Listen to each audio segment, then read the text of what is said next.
네, 안녕하십니까. 법무법인에서 손해배상사로 근무 중인 이윤석 손해배상사입니다. 오늘은요, 보상 사례와 관련된 컨텐츠는 아니고, 저와 관련된 뉴스가 하나 올라와서 소개시켜 드리도록 하겠습니다. 간혹 이런 것도 좀 해야 되겠죠? 자, 네이버에서 이제 이윤석 손해배상사 검색하거나 손해배상사 이윤석을 검색해 주시면 이렇게 뉴스 해가지고 이렇게 하나 올라왔는데요. 한겨레 신문에서 올라갔고요. 며칠 전에 이제 모두 매거진이라고 이 학생들을 대상으로 해서 직업을 소개시켜주는 그런 잡지가 있습니다. 그래서 그런 어떤 매거진에서 인터뷰 요청이 와서 인터뷰를 하고 왔습니다. 한 2, 3주 된 것 같은데 어제 올라왔더라고요. 그래서 소비자의 보상 해결사, 손해배상사라고 해서 이렇게 쭉 기사를 잘 써주셨어요. 그래서 보험 사고에 있어서 손해를 측정하는 계산기다, 전문 지식과 커뮤니케이션 능력이 중요하다 이렇게 잘 적어 주셨고요. 그래서 손해배상사가 말하는 직업 이야기라고 해서 제 사진을 찍겠다고 해서 이렇게 좀 찍었습니다. 찍었고 흔들리지 않는 강철 멘탈이 필요하다. 그래서 제가 강철 멘탈이라기보다는 어차피 자신의 주관을 가지고 주변의 어떤 말에 휘둘리지 말고 사실만 보고 진행을 하는 게 가장 중요하다라고 말씀을 드리면서 남의 말을 너무 듣기 시작하면은 멘탈이 흔들린다는 말씀을 드렸었는데 강철 멘탈이라고 표현을 해 주셨더라고요. 그래서 법무법인 수원에서 근무하는 저에 대해서 적어 주셨고, 언제 이제 손해배상사가 되기로 결심을 했냐. 근데 3학년 때 상품백화점 사건 당시 손해성을 담당했던 학교 선배님이 강연을 오셨었는데 그때 이제 듣고 너무 멋있어 보여서, 제가 27살 때였죠. 대학교 3학년 때. 그래서 마음을 먹고 시작을 하게 됐습니다. 그래서 일단 일부터 먼저 배우자는 생각으로 대학교 4학년 2학기 때부터 독립손해배상 법인에서 업무를 시작해서 경험을 쌓게 됐죠. 그러니까 어떻게 16년 차까지 오게 됐는데, 저는 사실 그 당시에 일을 하면서 이렇게 오랫동안 일을 하게 될 줄은 몰랐습니다. 하지만 이렇게 오게 됐네요. 그래서 16년째 근무를 하고 있고요.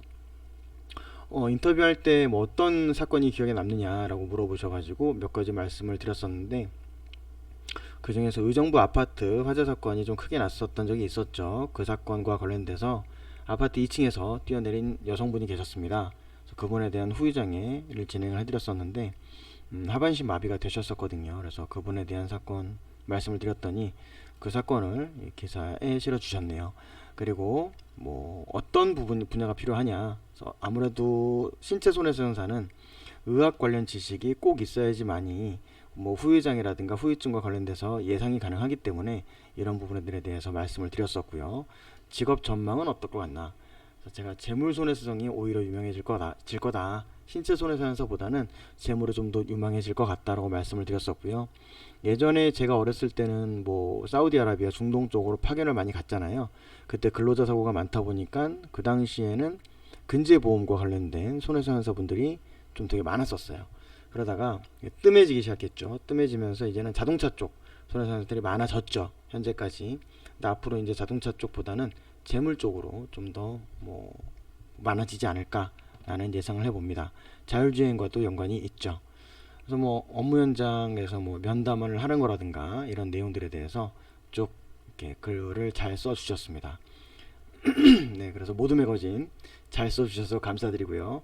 그래서 소개할 겸 이렇게 시간 가져봤습니다. 손해상사라는 직업은 사실 보험사 쪽에서 일하는 사람도 있고 저처럼 피해자분들의 이제 사건을 받아서 보험회사에 청구를 하는 경우도 있는데요. 제가 일을 하면서 가장 중요하게 생각하는 거는 일단 보험회사 측 손해상사와 저희는 입장이 다르기 때문에 일을 하다 보면 친분이라는 게 생길 수 있잖아요. 그래서 그걸 좀 경계하는 편입니다. 사실 아직도 일을 할 때 저장을 통화를 하게 되면 저장을 그 상대방 보험사 담당자분 이름을 저장을 전 잘 안 해요. 안 하고 그냥 의뢰인 누구누구의 담당자 이렇게만 저장을 해요.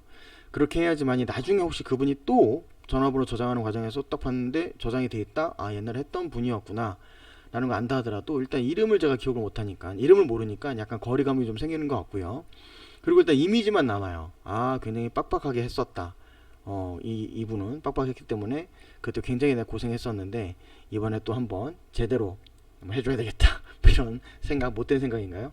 이런 생각들을 좀 하면서 일을 하게 되기 때문에 일단 친분을 쌓는 걸 좀 조심해야 되고, 손해상사라는 직업 자체가 사실 여기저기 친분을 좀 많이 쌓으면 그만큼 어떤 주관이 좀 흔들릴 수 있습니다. 야, 그래도 내 입장이 이런데 이거는 반영해줘야 되는 거 아니야? 라는 걸 듣다 보면 법률에 의해서 판단하는 게 아니라 그 사적인 주관에 의해서 판단되는 경우가 많기 때문에 그런 경우에 이제 대외적으로 봤을 때 이 사람은 공신력이 없는 손해를 산정하는 전문가가 빠지게 되겠죠.